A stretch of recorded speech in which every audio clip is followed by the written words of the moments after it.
Dios con nosotros, ¿cierto? Nuestros hermanos, qué bueno es, se mueve en medio de las necesidades nuestras como pueblo de Él. Y eso es lo que necesitamos entender, esa fidelidad de Dios para con su pueblo, esa fidelidad de Dios para con nosotros. Dios nunca va a dejar de extender su mano de misericordia y nosotros tenemos que entender esto. Si no logramos entender los propósitos de Dios, no logramos crecer en Él y darnos cuenta de todos los planes que Él tiene para nuestras vidas. Dios es fiel, siempre ha sido fiel, siempre será fiel, siempre estará con nosotros. Él dijo: "He aquí, yo estoy con vosotros todos los días hasta el fin del mundo". Y hoy vemos, en medio de todas las aflicciones que se mueven en el mundo, que hay pérdida, ¿cierto? Yo he visto esta semana, nos tocaba cerquita a la iglesia, una persona que no tuve la oportunidad de hablar con ella, no se abría mucho cuando intenté hablar con ella 2 veces que le conocí, que hablé, que le saludé, y que lastimosamente esta semana tomó una decisión muy dura porque fue quitarse la vida. Y yo miraba la situación de una persona con tantas dificultades desde la infancia, con su familia, con sus padres, y tal vez en medio del dolor yo pensaba mucho en su compañera, en Natalie, y decía: Dios mío, ¿qué habrá pasado? ¿Cuál será el momento, en el momento lo que piensa? ¿Qué pude haber hecho de más? ¿Por qué vienen estos momentos tan difíciles a nuestras vidas? Miraba a la familia y bueno, veía a Elisa, a Simón, que ese mismo día, el día de que sucedieron al otro día, cuando pasaron los días y estaban pasando 2-3 días de aflicción, y el día que les permitieron ya finiquitar este proceso en el cementerio, yo miraba su aflicción y los miraba haciendo el programa, porque el programa que hoy estábamos viendo de los niños de NotiKids, a ellos les tocó grabarlo en pleno dolor y necesidad, y claro, muchas cosas estaban pasando en sus mentes, la paz de Dios. Muchos familiares tal vez no, ¿cierto? Y qué se sentirá en momentos tan difíciles, y la vida en el Señor tiene que estar ahí dándonos esa paz y esa misericordia, ¿cierto? Jesús fue uno de tantos quienes experimentó el dolor en su humanidad.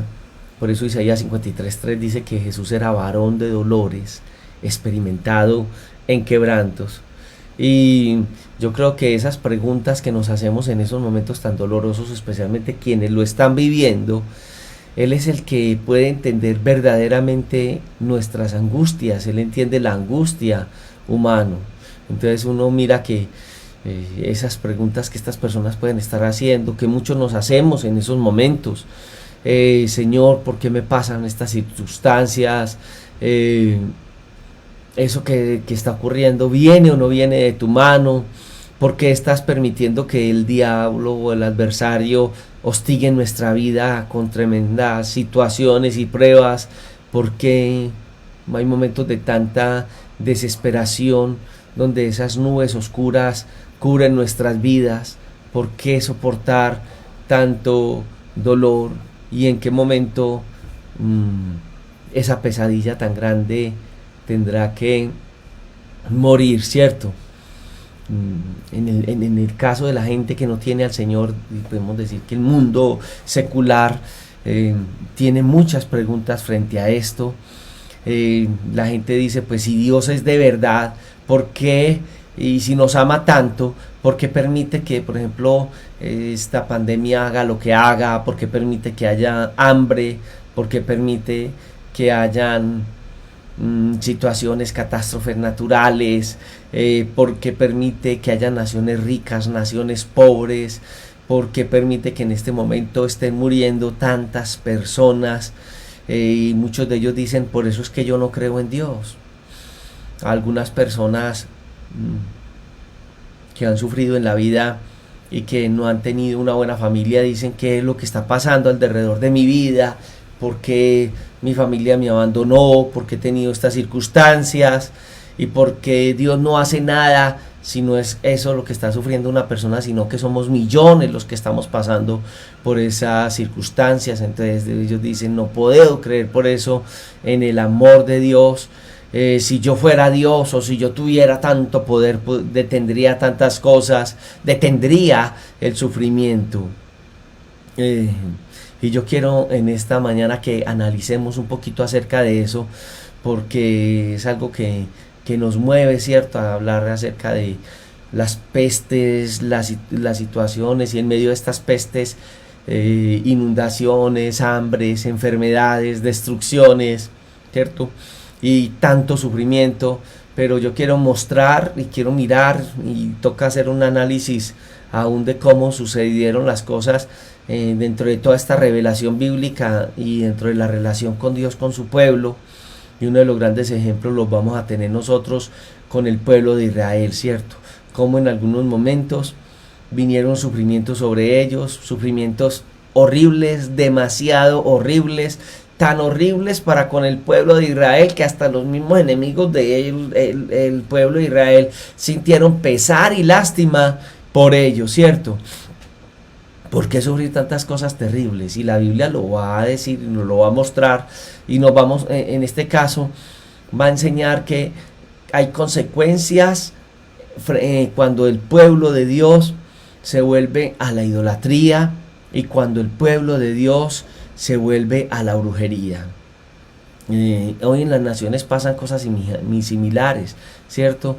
Uno mira, por ejemplo, en muchos pueblos que nosotros hoy vemos las noticias, en países de África, en países del Oriente, que mucha gente ha rechazado a cristianos, que ha perseguido, que ha matado a miles de misioneros que han llegado a esos lugares, a personas que se han convertido y les han quemado dentro de las mismas iglesias, y todas estas naciones que han rechazado el evangelio de Cristo y se meten en idolatría, en el ocultismo. Vemos que son naciones pobres, donde hay manifestaciones de muchas enfermedades, locuras, sufrimientos que no tienen descripción. Miremos en países cercanos a nosotros, aquí en Latinoamérica, países por ejemplo como Haití, donde el satanismo gobierna, la brujería, esta es la religión del Estado, y uno mira que son lugares donde hay cosas terribles. Allá se practican artes ocultas, se practica el vudú, donde ya les he hablado en alguna ocasión que los mismos personas que mueren, algunos piden que sigan, y un espíritu inmundo toma ese cuerpo podrido, y mientras el cuerpo se sigue descomponiendo, ese ente anda por ahí. No es la familia, son influencias espirituales que toman un cuerpo ya abandonado por el alma. Y entonces uno mira países como estos llenos de pobreza, desesperación, miedo, enfermedad, hambre y corrupción. Uno mira que muchas personas caminan por la tierra, que hay en el mundo una gran influencia de maldad, y en medio del caminar de las personas al ignorar los principios de vida, ignorar los principios para nosotros subsistir sobre la tierra, culpan a Dios por todas estas situaciones que son las consecuencias de la mala mayordomía del hombre sobre la tierra. Hoy, por ejemplo, al ver los cambios atmosféricos, diluvios, aún el hambre, aún enfermedades y todas estas cosas que afligen al ser humano y afligen aún la naturaleza, es consecuencia de nosotros mismos en esa mala mayordomía, de no cuidar nuestra tierra, de no cuidar nuestros campos, de la explotación minera, de tantas cosas que estamos haciendo, y son parte de las consecuencias que estamos viviendo nosotros los seres humanos, cuando pedimos el derecho a la promiscuidad y se tienen miles de múltiples compañeros sexuales y viene la proliferación de enfermedades, como vimos y todavía afectan el mundo, enfermedades como el SIDA. Entonces nosotros vemos y decimos, pero muchas personas al quejarse no se dan cuenta que es consecuencia de los mismos actos que nosotros los seres humanos hemos ingerido o hemos también tomado parte en esto. Cuando miramos, por ejemplo, en nuestros países latinoamericanos, la sangre que se derrama, ¿cierto? En las guerras, la sangre de los abortos, se habla más de 40 millones de bebés abortados, y que las leyes que hay son leyes que favorecen, por ejemplo, este acto de asesinar bebés, favorecen el aborto, y que donde la madre puede decidir que el niño muera. Entonces sencillamente nos damos cuenta de que hay unas consecuencias hoy en día de actos que nosotros hacemos que son contra naturaleza, que violan los principios de Dios, lo natural de Dios. Y entonces vemos que cuando abrimos los ojos nos damos cuenta de una generación perversa, una generación que quiere ir contra lo natural. Y si nosotros miráramos las consecuencias de actos que van contra naturaleza, Romanos habla de actos contra naturaleza, entonces vienen las consecuencias, enfermedades de todos estos tipos de actos sexuales que se cometen al tener tantas relaciones con tantas personas, al tener relaciones en forma que no es, violando lo que es dentro de la naturaleza divina y cambiando esas cosas. Por eso la Biblia dice que dejamos el uso natural contra el que es contra naturaleza. Por ejemplo, en esas pasiones que hay entre hombres con hombres y todas estas cosas, vemos que las consecuencias son enfermedades terribles, en donde se hacen las cosas de una manera contraria al principio de Dios y a lo que biológicamente está construido para nosotros. Entonces es un descaro que el ser humano hace con la vida.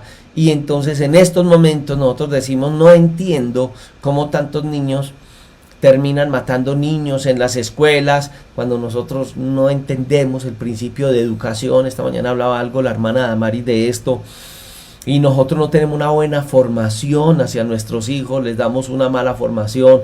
Ellos tienen una influencia a través de estos medios de comunicación, donde son formados de una manera perversa, ¿cierto? Entonces no, hay cosas que no son normales. Uno se da cuenta, por ejemplo, en nuestro país, cuando 4 o 5 niños se unen y asesinan a una persona y cometen exactamente los actos que aprendieron a través de los medios de comunicación. Entonces la razón de esto para nosotros es clara, y la razón es un alejamiento de Dios. Estamos sufriendo hoy las consecuencias de nuestros mismos actos, las consecuencias de nuestros actos y de alejarnos de Dios. Y cuando la gente dice, ¿dónde está Dios?, es clara la pregunta. Lo que no es clara es la respuesta que damos. Pues Dios no está en esos corazones. ¿Dónde está Dios cuando estos 5 muchachitos asesinaron a este señor del restaurante? ¿En dónde está? No estaba en ese lugar. En sus corazones no estaba. No habían sido instruidos. Estos niños no han tenido una formación en principios, porque si las tuvieran, el corazón no estaría ennegrecido y llevándoles a tremendos actos. Entonces yo quiero enfocar en este momentico mucho más que irme hacia allá y venir acá a nosotros como cuerpo de Dios, ¿cierto? Y mirar lo que está sucediendo y cómo reaccionamos nosotros como hijos de Dios. Porque nosotros al mirar las noticias nos damos cuenta del dolor físico, de las situaciones, problemas emocionales, cosas que están sucediendo con gente que ama a Dios, pues que ha conocido de Dios, por ejemplo, tentaciones que llegan a sus vidas, y la pregunta es, ¿por qué? Y esto podría ser una descripción de la situación que sienten muchos que están perdidos dentro de la comunidad, dentro de la iglesia, y que no se han dado cuenta de que las actitudes de ellos por tiempo han alejado a Dios de ellos, y que Dios está molesto con muchas personas que, aunque vienen a la iglesia, cantan en la iglesia, es más, hacen parte de los grupos de alabanza, no hay un autoexamen en sus vidas, y muchas cosas están sucediendo en ellos. Piensan que por cantar, por predicar, por hablar, por decir de Dios, pero sin vivirlo, pueden tener a Dios de su lado, teniendo una vida que se aparta de todo principio de bien, de todo principio que Dios quiere tener en sus corazones. Muchas cosas de estas están ahí, y uno nota que hay personas que dicen: no, en medio de mi mala actuación, yo quiero decirle: Señor, tú sabes que yo te amo, tú sabes que yo quiero tenerte en mi vida. Pero la pregunta es: ¿y qué tanto dejamos nosotros que Dios tome el control total de nuestra mente, de nuestros pensamientos, para que nuestras vidas puedan ser un ejemplo, y también al caminar de acuerdo a los principios de Dios, salga de nuestras vidas, en medio de las circunstancias que golpean el mundo, haya una paz que no nos la da ni la riqueza, ni la posición económica, ni circunstancias que rodean nuestras vidas? El apóstol Pablo, hablando acerca de cómo tratar o cómo trataba él con sus aflicciones, él nos habla y nos dice: pero por esto fui recibido misericordia, en 1 Timoteo 1:16, para que Jesucristo mostrase en mí el primero toda su clemencia, para ejemplo de los que habrían de creer en él para vida eterna. Bueno, Pablo lo vio de esta manera. Dios está utilizando esta circunstancia no solamente para mostrarme a mí, sino para mostrarle a otros cómo es que nosotros debemos de colocar todas estas circunstancias en las manos de Dios. Creo que después del Señor Jesucristo, en el Nuevo Testamento hay una descripción muy clara del sufrimiento, y Dios pudo haber llevado a Pablo a todas estas situaciones de sufrimiento para darnos ejemplo a nosotros de la confianza que debemos tener en Él, ¿cierto? Entonces mire que en el caso del apóstol Pablo me llama mucho la atención, porque el Señor le contesta al apóstol Pablo con ese llamado que le hace en Hechos capítulo 9, versículos 15 y 16, que el Señor le dijo para qué había llamado a Pablo, y el Señor le dijo: yo le mostraré, porque estaba hablándole en Ananías lo que iba a hacer Dios con Pablo, y dice: cuánto le es necesario padecer por mi nombre. Hechos 9, 15 y 16. Entonces Dios llamó a Pablo, y la llamó con un propósito, de un ejemplo de padecimiento, pero no solamente de padecimiento, porque el Señor conocía, ¿cierto? Dios conoce de antemano, es el concepto de predestinación, conoce de antemano cómo vamos a actuar, y Dios sabía que Pablo iba a ser ese instrumento para mostrarnos en Él a nosotros la confianza que debemos tener en Él mismo. Entonces aquí el mismo Señor, porque la revelación que estamos viendo en Hechos 9 era el mismo Señor Jesucristo hablándole a este hombre Ananías, y dijo: yo voy a mostrarle a Pablo acerca de ese sufrimiento que está teniendo, pero que ese sufrimiento puede hacer que Pablo tenga una experiencia más profunda conmigo. Y uno lo va a ver en el apóstol Pablo, que en medio de las sufrimientos aprendió un principio que nosotros tenemos que aprender en esta mañana, y es a morir. Pablo dijo: ya no vivo yo, Cristo vive en mí, y lo que ahora vivo en la carne lo vivo en la fe del Hijo de Dios, el cual me amó. Y es algo especial, porque está enseñándonos algo. Nosotros debemos aprender a morir a estas cosas. Es posible que un ser humano, que un hombre, que una persona como nosotros pueda morir a todo sentimiento, y pueda tener una mentalidad tan clara que en medio del sufrimiento pueda estar feliz. Pues yo te quiero decir que en el momento en que Él toma control, Dios, tú no lo puedes hacer por tus fuerzas, yo no lo puedo hacer por nuestras fuerzas, pero el Señor en nosotros sí se puede glorificar de una manera tan preciosa y tan grande, que sí se puede dar una circunstancia como la que Pablo está describiendo, no solamente en este pasaje, lo vamos a ver en Corintios, lo vamos a ver en Gálatas, como él muestra esa capacidad que Dios nos puede dar de nosotros morir a nuestros propios intereses.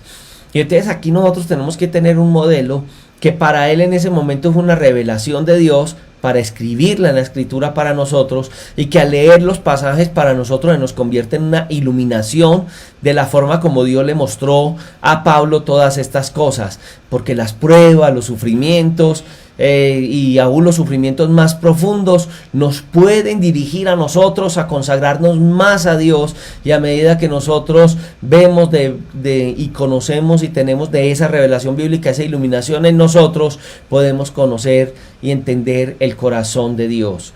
Y entonces en el caso del apóstol Pablo, por ejemplo, cuando hablaba, ¿se acuerdan del momento que él tuvo donde nos hablaba del aguijón de la carne? Entonces Pablo logró entender por qué Dios permitió, por ejemplo, ese sufrimiento personal, y él mismo coloca en la escritura por allá en 1 Corintios 12:7, que dice: y para que la grandeza de las revelaciones no me exaltase desmedidamente, me fue dado un aguijón de la carne. Cuando colocamos con nuestro corazón completamente en Dios, y tenemos y determinamos nosotros conocer a Dios íntimamente y estarle buscando vorazmente, podríamos decirlo, ¿para que qué? Para que a través de la palabra Él transforme nuestras vidas, y en medio de el caminar, porque el caminar por esta tierra como peregrinos, y si entendiésemos ese principio que somos peregrinos y advenedizos por esta tierra,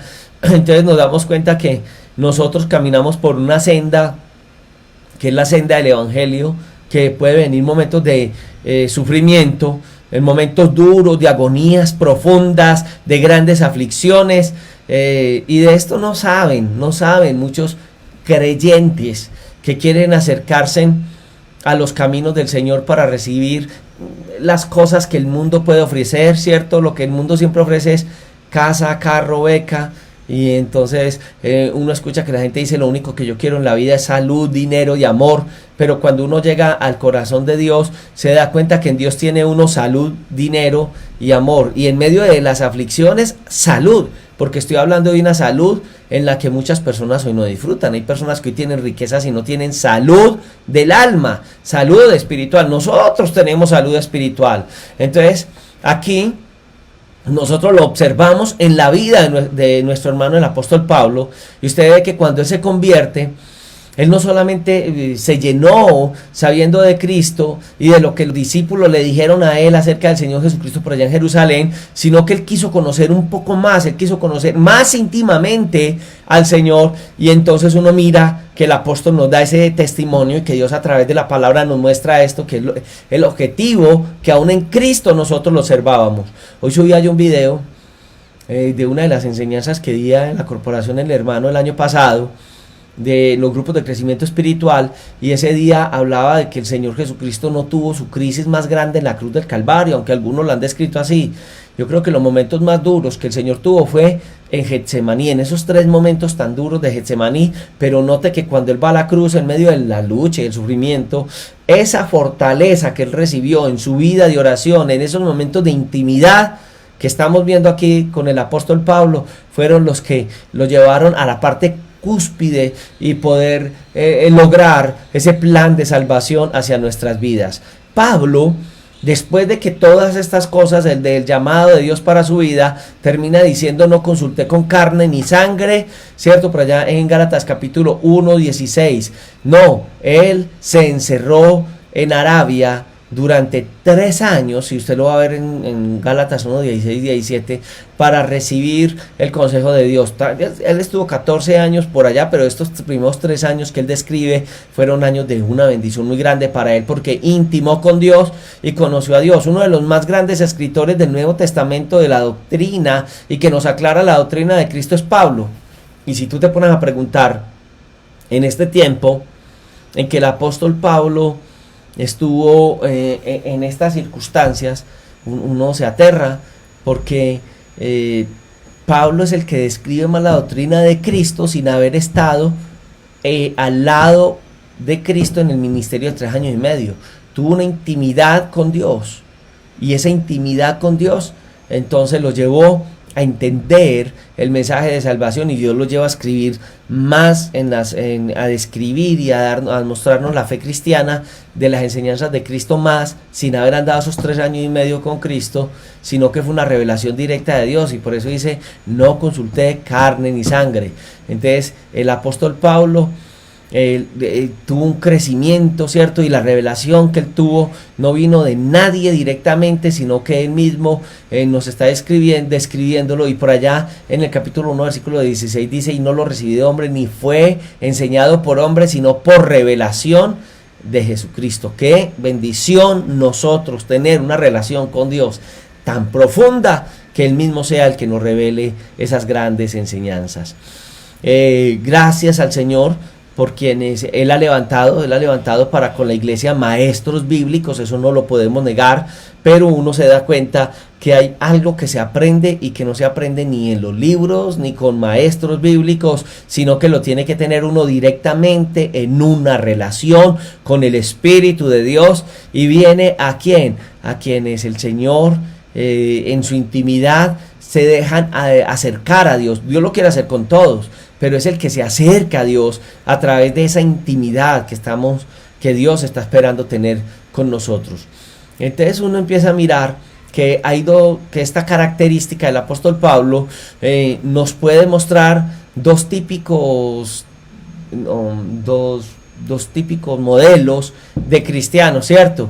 El primero que dice: yo le entregué mi vida al Señor Jesucristo, y ya, eso es todo lo que la persona lo puede decir. Pero el otro podría decir: sí, yo ya le entregué mi corazón al Señor, pero hasta que lo conozca de todo corazón no me apartaré, y nunca me apartaré, pues, pero yo quiero conocerlo de todo el corazón. Yo quiero entrar dentro de la intimidad y estar con Él y conocerlo para poder caminar como Él quiere. Él quiere que nosotros no simplemente conozcamos del Señor, sino que cuando nos acerquemos a la palabra, Él sea el que nos enseñe, y en momentos como estos podamos ver a Dios en medio de las circunstancias que tenemos. Entonces aquí nosotros tenemos que entender que si queremos conocer al Señor, tenemos que estar dispuestos a sufrir y a soportar cualquier aflicción, ¿cierto? Por eso es que muchos no llegan hasta este punto, ¿cierto? El apóstol Pablo habló de esto, y esto nos habla de una profundidad de relación con Dios, pero también de momentos de aflicción. Uno puede mirar, por ejemplo, en Efesios 3:5, que él dice que en otras generaciones no se dio a conocer a los hijos de los hombres, como ahora es revelado a los santos apóstoles y profetas por el Espíritu. Está hablando que hay una relación con Dios, y que en el Nuevo Testamento, cuando él dijo: yo me iré y no os dejaré solos, nos estaba hablando que habría una guianza de Dios, una guianza a través del Espíritu Santo. Entonces Pablo nos habla de recibir revelaciones por allá en en 2 Corintios capítulo 12, versículo 7, ¿cierto? Y él dice que el Señor quiere quitar esa cubierta, y eso quiere decir que quiere destapar las cosas ocultas para que nosotros caminemos en fe en medio de las dificultades de la vida, y que podamos ver las maravillas de su gracia salvadora. Entonces Pablo habla de todo este tiempo que él estuvo en ese proceso de Dios, ¿cierto? Y que fue un tiempo tremendo. Uno mira, por ejemplo, por allá el capítulo 12, del versículo 2 al 4, que él fue arrebatado al tercer cielo, y él cuenta que allá escuchó cosas inefables, que ni siquiera las quiso expresar, ni las podía, ni le fue conseguido expresarlas, pero eran parte de su relación con Dios. Qué especial cuando la relación con Dios nuestra es inmensa. Entonces nosotros, al mirar esto, nos damos cuenta de que cuando hay intimidad con Dios, hay cosas en mi relación con Dios que Él y yo tenemos, y que son parte de nuestra vida, y que no necesariamente tienen que ser la relación de Dios con otro, pero son cosas tremendas de la profundidad en la relación que Dios tiene con nosotros. Entonces nosotros, al caminar, si pudiésemos entender y entrar en intimidad con Dios, podríamos ser testimonio y fuera de eso tener en nuestra vida esa paz que puede hacerlo. Uno mira algunas de las cartas que Pablo escribe desde la prisión y uno dice, es increíble que Pablo haya escrito estas cartas estando en Roma, preso en el sótano de esa casa donde estaba, en donde en algunos momentos se inundaba las calles y el río y entraba al sótano y se inundaba y le llegaba casi hasta el cuello, y uno mirar las cartas como Pablo describe las grandes victorias que él experimentaba en Dios y uno dice, pero ¿cuáles victorias? Si ese hombre estaba pasando las luchas más grandes que un ser humano puede pasar, y por eso algunos ni siquiera han llegado a un punto de esos y ya sienten que se desmayan y dicen que se han descarriado porque Dios les ha abandonado. Aquí uno va a mirar un patrón dentro de lo que Pablo habla, que él está hablando aún de un aguijón de la carne, y para que la grandeza de las revelaciones no se me exaltase desmedidamente, me fue dado un aguijón de la carne, 2 Corintios 12:7. Aquí nosotros miramos que hay dos tipos de sufrimiento, ¿cierto? Uno que son aflicciones y tentaciones comunes a todos los seres humanos, ¿cierto? Y que la Biblia lo enseña, porque dice que cae el Señor Jesucristo por allá en Mateo 5:45, dice que Dios hace caer el sol sobre buenos y malos, o sobre justos e injustos. Está hablando de los problemas comunes de la vida, de los problemas y las luchas matrimoniales, las preocupaciones con nuestros niños, las batallas con la depresión, el temor, las presiones que tenemos a nivel de financieras, las enfermedades y la muerte. Son cosas comunes a los santos y a los pecadores, y las vivimos creyentes y no creyentes. Eso es, entre comillas, normales. Pero hay sufrimientos y hay aflicciones que solamente nos dan a nosotros los santos. Por eso David dice, muchas son las aflicciones del justo, pero el Señor lo librará de todas ellas. Salmo 34:19. Ahora, entonces, David aquí nos está mostrando algo tremendo. Está hablando de una liberación, ¿cierto? Y no dice que es una liberación inmediata, no. Cuando nosotros estamos creciendo en Dios, Dios podría trabajar, por ejemplo, en una sanidad física, y eso lo puede dar a través del tiempo, en medio de nuestra oración, confianza y fe en Dios. Pablo soportó muchas cosas, y esas cosas que soportó, lo único que lo sostenía era el entender el propósito de Dios, cuánto le era necesario. Pero en el caso de él, que era cuánto era necesario sufrir por la causa de Cristo, sabía. Entonces, no, esto es parte del crecimiento en Dios. Entonces, mire que cuando él escribe esta carta a los Corintios, ya había vivido la fe cristiana durante 14 años, y en el caso de él todavía no había sido libre del aguijón de la carne que estaba describiendo. ¿Por qué? Porque él sabía que llegaría un momento en su crecimiento espiritual donde no habría necesidad de experimentar este aguijón de la carne. No sabemos exactamente qué era el aguijón de la carne, ¿cierto? Algunos hablan acerca del problema que ya les he contado de la vista. Yo creo que no era ese. Para mí era un problema de carácter, porque Pablo sufrió grandes enfermedades, grandes situaciones, lo apedreaban y volvía a entrar otra vez a las ciudades. Entonces, para mí tiene que ser una cosa más de esa parte de su propio carácter, tal vez ese temperamento rápido que él tenía, ¿cierto? Y uno nota entonces esa lucha que logra tener durante todos estos años. Él admite que hay una batalla, y es lo que tenemos que ver en esta hora. Entonces, él nos dice a nosotros que cuando estuvo en ese momento de Dios en el tercer cielo, y estuvo manifestado lo de las revelaciones de Dios, entonces él muestra, y cuando él dice que fue abofeteado con ese aguijón de la carne, significa que él tendría que ver que humanamente no dependía de él mismo,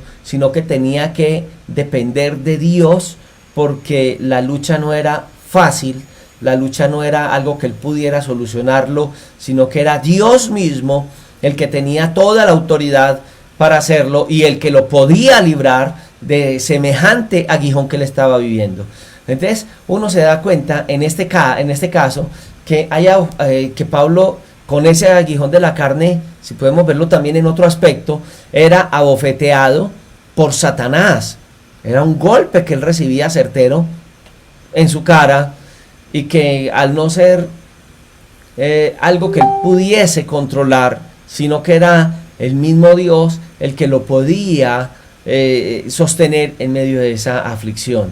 Qué importante para nosotros entender la obra de Dios y cómo Dios trata con cada uno de nosotros utilizando medios como este. Había una profunda relación de Pablo con Dios para poder experimentar esto sin volver atrás, blasfemar de Dios, y que su vida estuviera en esa relación con el Señor. Entonces, mire que hay una pequeña pistica ahí en el versículo 7 que dice: para que no me exaltarse en sobremedida o sobremanera, ¿cierto? Entonces él aquí está hablando de que para que no hubiese una exaltación personal, un orgullo se levantara en la vida de él, ¿cierto? Recuerde que él era una persona, un maestro de la ley. Él era un fariseo que se formó a los pies de Gamaliel, y lo normal en la época de Pablo es que todo fariseo fuera un hombre muy orgulloso, ¿cierto? Y eso estaba ahí en el corazón de Pablo. Dios debía tratar con Pablo para que fuese ese instrumento de Dios para muchas vidas. El adversario sabe lo que hay en nuestro corazón. Él sabía lo que había en el corazón de Pablo, un hombre muy inteligente, ¿cierto? Que tenía tantos dones, y entonces él sabía cómo atacarlo y obrar de esa manera. Pero qué bendición de que en medio de ese ataque al ego del apóstol Pablo, ¿cierto? Con ese pensamiento, Pablo recibe esta revelación de Dios, y ese aguijón lo bajaba, pero también mantenía esa relación con Dios a Pablo, y Pablo entendía que todo lo que él había recibido venía de parte del Señor. Entonces, él conocía, Satanás conocía, por ejemplo, en el caso del rey David, la inclinación que él tenía. En el caso de David no era como la de Pablo, ¿cierto? En el caso de David era la lujuria. ¿Y qué hizo? Alimentó la lujuria en David, y David no pudo sostenerse en el Señor. Pablo miraba al blanco sin mirar a los lados, y también dice en la expresión en una de sus cartas, que él prosigue al blanco. Él mira directamente al blanco sin mirar las distracciones que hay alrededor de él. Nosotros debemos mirar al blanco del supremo llamamiento. Nosotros debemos de entender que en Dios hay paz, que en Dios hay bendición, que tenemos todo, que nos lo ha suplido el Señor a través de esto, y debemos entonces nosotros morir a todo pensamiento humano y a todas estas cosas que nos distraen de la relación con Dios. Entonces Pablo por eso nos dice por allá en 2 Corintios 12:8 que 3 veces le había pedido al Señor que le quitara el aguijón de la carne. Pero me gusta lo que el Señor le dice a Pablo, porque el Señor le dice a Pablo: bástate mi gracia, mi poder se glorifica en medio de tu debilidad. Entonces aquí nosotros vemos un modelo en el apóstol Pablo que es grande, porque es la respuesta directa de Dios para él. ¿Qué le enseña el Señor a él? Le enseña que nosotros tenemos que descansar en el Señor, que nosotros tenemos que descansar en la gracia de Dios, entender que es la gracia de Dios, que el poder de Dios se perfecciona en medio de nuestras debilidades. Nosotros a veces creemos que es por lo que nosotros hacemos. Entonces provoquemos la gloria de Dios, busquemos la santidad humanamente, separémonos para Dios. Buscar la santidad es morir a muchas cosas, meter nuestra mente en la mente de Cristo, y Él va a empezar a formar nuestras vidas. Entonces, en el caso que uno ve del apóstol Pablo, ¿cierto? Va a ver que Dios cada día va a formar a Pablo en medio de las pruebas, y que esas pruebas lo van a llevar a él a crecer en la gracia de Dios. ¿Qué necesitamos nosotros cada día? Pues darnos cuenta de que necesitamos la gracia de Dios en nuestras vidas, y que si Dios está permitiendo esas pruebas es porque Dios nos ama y nos está derramando de su gracia, y que esas pruebas las podemos soportar. nosotros no vamos a recibir una tentación más grande de la que podemos recibir como hijos de Dios, ¿cierto? David, recuérdate que David en el Salmo 42, uno de los salmos que más me han gustado y que muchas veces me tengo que decir a mí mismo: ¿por qué te abates, oh alma mía? ¿Cierto? ¿Por qué te turbas dentro de mí? Y David habla en ese salmo habla de muchas cosas, de expresiones como: ¿por qué andaré yo enlutado por la opresión del enemigo? Expresiones como: ¿por qué te abates o te turbas, oh alma mía, dentro de mí? ¿Cierto? Pero es especial encontrar que al final dice: espera en Dios, porque aún he de alabarle, salvación día mía y Dios mío. O sea, todo viene de Dios, no depende de nosotros. El Señor Jesucristo, él también al hablar con el Señor, le ruega al Señor que sea Él el que pase esa copa delante de Él. Entonces estamos entendiendo que es Dios el que va a obrar en el momento que Él tiene estipulado, y que nosotros podemos aprender a descansar completamente en las manos del Señor. Bueno, hay cosas que tenemos que entender, ¿cierto? Estamos en un camino donde Dios va a ir perfeccionando poco a poco, y lo que tenemos que hacer es cada día entrar en la presencia de Dios, y en tiempos de sufrimientos poder experimentar el poder de Dios, su bondad, su misericordia, su amor, y que en medio de la necesidad Dios va a suplir, Dios va a obrar, Dios va a dar paz, y Dios va a tener situaciones hacia nuestras vidas. En el mundo tendréis aflicciones, sí, pero no tenga nuestro tema: yo he vencido al mundo. Ese es el problema, que a veces es el temor el que nos invade a nosotros, porque no nos hemos dado cuenta en nuestra relación con Dios que Él ya venció al mundo. ¿Qué hay que hacer? Dejar que Él venza al mundo en nosotros, dejar que su gracia nos cubra, y que esa gracia, al rodear nuestra vida, pueda permitir que nosotros disfrutemos de ese amor y misericordia que Él quiere colocar sobre nosotros. La gracia de Dios es la que nos ayuda a sobrevivir. La gracia de Dios es lo único que hoy necesitamos nosotros para soportar los momentos grandes de dificultad y de aflicción. La gracia de Dios es la que tú necesitas en esta hora para que invada tu vida, la llene, y Dios se glorifique de una manera inmensa en tu corazón. ¿Qué necesitas en esta hora? Una profundidad en Dios. ¿Qué necesitas en esta hora? Humillar tu vida al Señor. ¿Qué necesitas en esta hora? Bajar tu cabeza y decirle al Señor: aquí estoy, aquí está mi vida.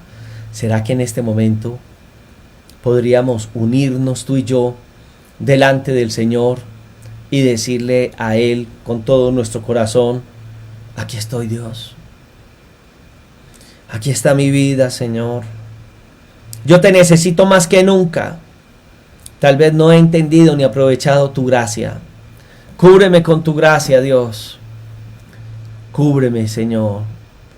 Algunos dicen: cúbreme con tu sangre, como si fuera la sangre una contra hacia el pecado. Realmente su sangre nos lavó, su sangre fue derramada sobre nosotros, pero esa sangre ha permitido que su gracia nos cubra, y entender que no es por nuestras fuerzas, y que cuando somos débiles en Él, al derramar su gracia, es que somos fuertes. Padre, gracias por tu amor, fidelidad y misericordia, y porque nos está llevando al nivel tuyo, y que podemos entender cosas grandes de tu amor, misericordia y fidelidad. Te damos gracias en el nombre de Cristo Jesús, Señor nuestro. Aleluya, gloria al Señor. Qué bendición es tener a Dios en nuestras vidas. Qué bendición es tener paz en nuestras vidas. Amén. Y en esta hora entender que su gracia para nosotros es más que lo que puede cubrir y llenarnos. Entonces, lo que tienes que tener es no entender a veces, no hay necesidad de entender las luchas. Necesitamos entender que es la misericordia de Dios a través de su gracia.